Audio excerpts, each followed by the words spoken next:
Hi guys, welcome to another video. It's Ndagire here. Thanks for coming. Watch these clips, come back, and let's talk about it. The only reason that white people in the United States or anywhere we are, in Europe, in Africa, in Australia, in Israel, wherever we are the colonizers. We are the colonizers, and we live off the expense of the assault, Europe's assault on Africa, the kidnapping of African human beings, the trafficking, all of these things that we hear today. This is where it came from.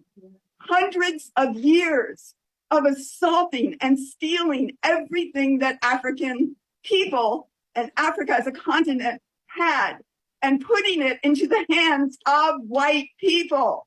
And so this is why, as the chairman has said, the true class struggle, the true working class in the world is the African and colonized working class, not white people, because all white people, and you know this is true, you and I know this is true by just living our lives and seeing it.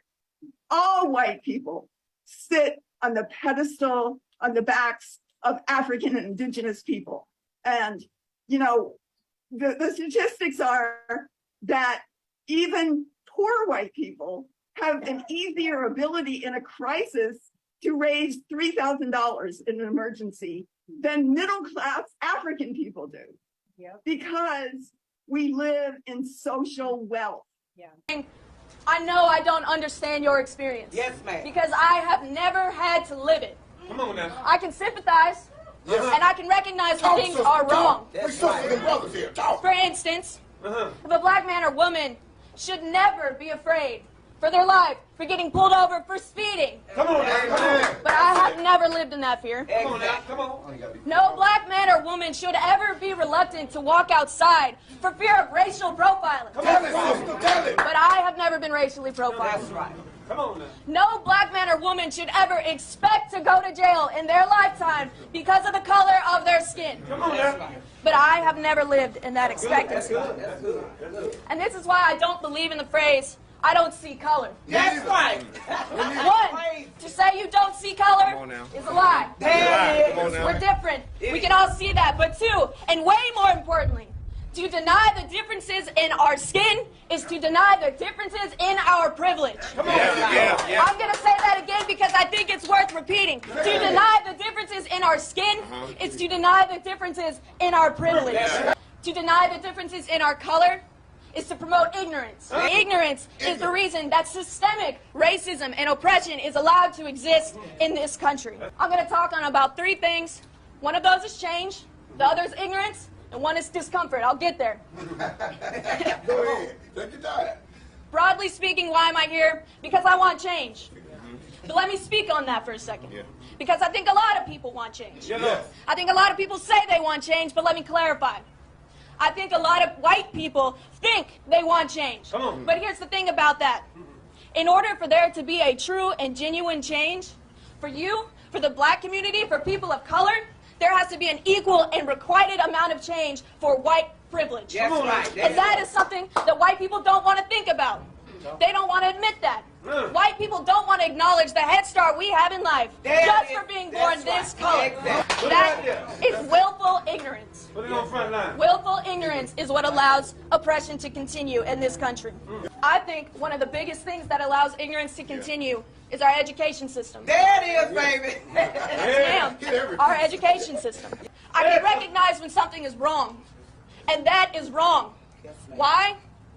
Because when you tell that history, the history that excludes black history and black culture and the black experience, you allow white people to think that nothing is wrong. And when that happens, you allow white people to think, well, it was bad back then, but it's not bad now. Hell no. That's right. It's bad now. In fact, some might say it's worse because this is systemic oppression. That's right. This is institutional oppression. This is oppression that is not overt, but it is just as powerful, and we are able to hide it.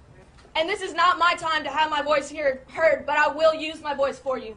I promise. Thank you. So as you've seen in the video, first of all, I like when I come across these kinds of videos coming from these kinds of people, the white people themselves, because when they speak, they get to talk to their own people and like literally teach them and tell them what needs to be done or changed. And you know, when we talk about like the privilege of them having in the continent, as the lady was saying, that wherever they go, they are the colonizers because of their skin, they are privileged in whatever they do. And of course it is true. But then I remember there is also one story. I was having a conversation because I also work with some white people. But then there is this one person that I encountered. This was a white person. Some months back, they made this statement that they were living a life of a beggar. I was shocked. I was like, what do you mean you're living a life of a beggar? What do you mean? And also because like what they do is they move from different parts of the world. They do like challenges.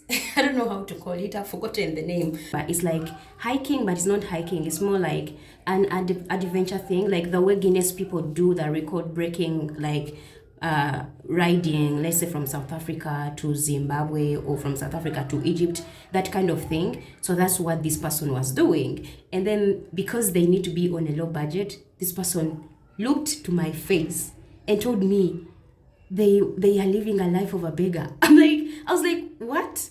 You chose to live this life, and they got offended. You chose to leave your country in Europe to come and do these things in African countries or other countries of the world. It's not like you're born into poverty. It's like leaving your house and going to live a homeless life and then telling people, oh, I'm homeless. I'm literally living a homeless life. When you chose to be homeless, homeless people don't choose to be homeless.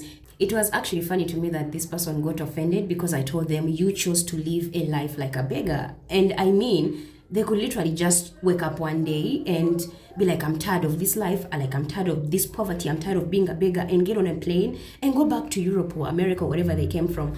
But they got offended, like, why are you saying I chose to be a beggar when I'm literally living like one? But you still have the option of undressing that character and going back to where you come from. That is privilege. There's people like me that just cannot change my skin, and I'm from Africa, first of all. I can't change my skin, second of all. And then like there are places that I'm not even accepted to access just because I'm African, just because I'm black. Like I didn't even continue in the conversation. I tried to wrap it up and I was like, I'm done with this one.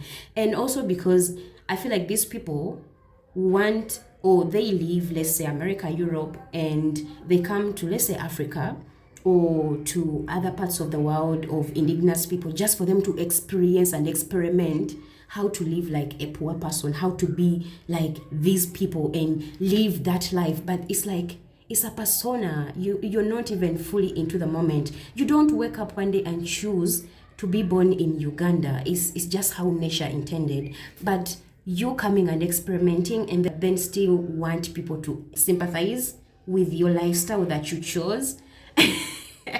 It's the biggest entitlement I had ever crossed myself into, and I just couldn't stand this person. Like really, it was just too much really for me. I couldn't stand it. So it is crazy that these people do these things, and also because they are able to go to different parts of the world without anyone questioning them if they are even allowed or even supposed to be in like those places.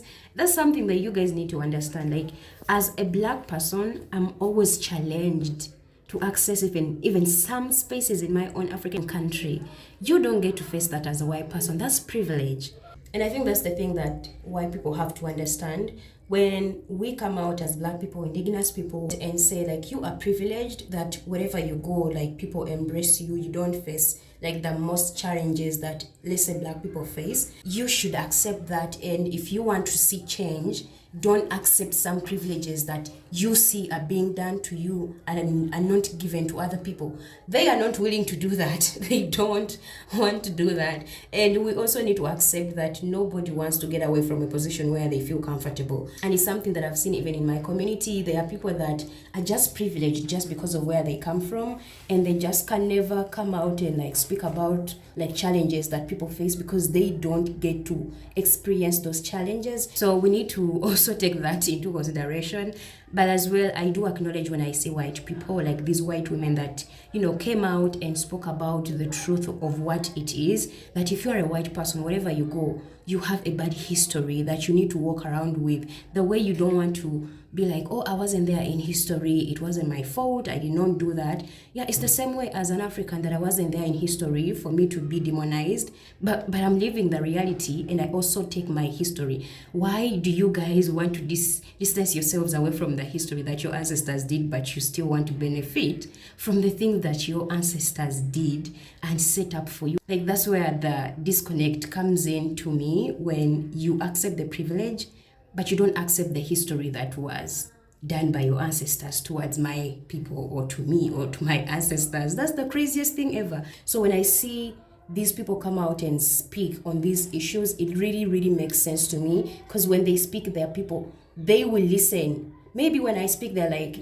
they don't give a F about it, but if a person that looks like them comes in, speaks about the same issue, they get to understand that, oh, this is really getting real. Like, you know what, wherever I go, I am seen as a colonizer, and I should be humble. I should not be stepping on people. I should accept that there are some things that I do receive just because of my skin color, and it's just not right. I've seen a lot of videos where Black people, when they board flights, they are asked to show their tickets somehow to prove that they are supposed to be like in business classes or in certain areas or certain places, which just doesn't make sense. Like, how many times as a white person are you asked to show your documents that you belong in a place? How many times are you stopped to prove like you belong to be in a certain space? Those are the things that you guys need to look into and start to see that it's just not fair in the world that we live in. But then also to the Black people, let's not expect these people to just come out and give out their freedom, because I think there is this fear that they have in them. I don't want to justify anything, but I think there is a fear that they have, knowing that the moment African people get their true independence, Black people get their true independence, we are going to do the same things to them. And I don't think it's going to be like the case. We just need equality as a group of people, as human beings. And I think that's the most important thing. Like, I really do appreciate when I see these kinds of people come out and talk to their people, tell them like, this is not okay, this is not right, we need to do this, we need to do better. But then again, it's not my job to be coming out to teach white people on the racism that we face, because they know and they see it happen every single day. I've seen a lot of videos where Black people in America are stopped just because they are Black.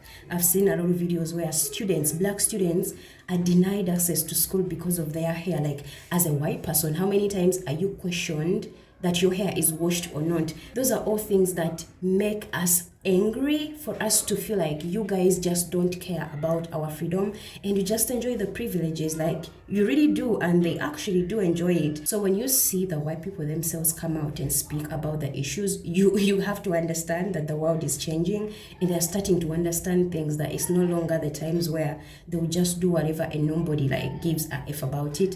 Now it's time for us to understand and know our power as Black people. Come out and speak about the injustice that is put on people that look like myself. And so I'm very strong on this, and I'll keep bringing these people. Every time I see such a video, I'll always come and share it with you guys. But yeah, that is it really for me, the video. Let me know what you think. Do you think it's okay for these people to also speak about our issues, or they just have to, keep quiet, not say anything, enjoy their privilege, and just move life? Yeah guys, that is it for me, the video. Thanks for watching. I'll see you in the next video. Bye.